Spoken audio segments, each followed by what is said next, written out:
புளி பொங்கல் வைக்கிறதுக்கு 1 கிலோ பச்சரிசியை நல்லா 4 தரம் தண்ணி விட்டு கழுவி எடுத்துருக்கிறேன். இதில் 2.5 லிட்டர் தண்ணி விடுறேன்.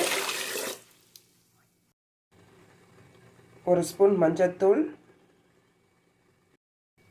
தேவையான அளவு உப்பு, கிராம் புளியை ஊற வச்சு கரைச்சி எடுத்த தண்ணி, 1 ஸ்பூன் நாட்டு சர்க்கரை, ஒரு 10 காஞ்ச மிளகாவை வறுத்துருக்குறோம். இதை பொடியாக உடச்சி எடுத்துக்கலாம். லைட்டாக கடலைப்பருப்பு பொரிஞ்சதை ஆஃப் பண்ணிவிடுங்க ஸ்டவ்வை.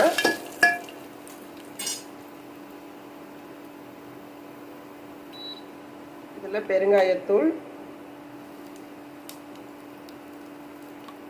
நம்ம அரைச்சி வச்சுருக்கிற ஒன்றும் அதிகமாக உடச்சி வச்சுருக்கிற வறுத்த மிளகா இதையும் அதோட போட்டுருங்க. கறிவிடக்கூடாது.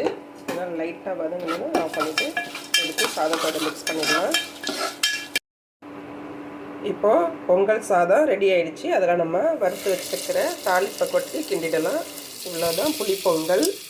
புளிப்பொங்கலுக்கு இன்றைக்கி உருளைக்கிழங்கு தொட்டுக்க. சட்டியை காய வச்சு ஒரு 4 ஸ்பூன் எண்ணெய் விட்டுருக்கேன். கடுகு, உளுந்து,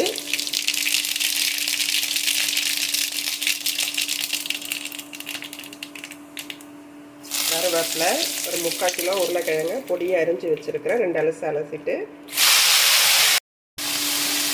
கார மிளகாத்தூள் ஒரு 1/2 ஸ்பூன், பெருங்காயப்பொடி, குழம்பு மிளகாத்தூள் 1 ஸ்பூன், உப்பு காய்க்கு தேவையான அளவு. இதை போட்டு நல்லா கிண்டி விட்டு சிம்மில் வச்சு மூடி போட்டு வேக வைங்க.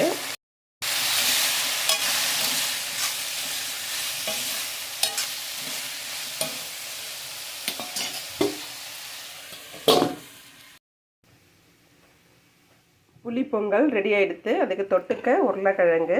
2 காம்பினேஷனுக்கும் சூப்பராக இருக்கும்.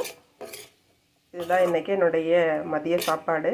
உங்களுக்கு பிடிச்சிருந்தா லைக் பண்ணுங்கள், சப்ஸ்கிரைப் பண்ணுங்கள். சேனல் பார்த்ததுக்கு ரொம்ப ரொம்ப நன்றி.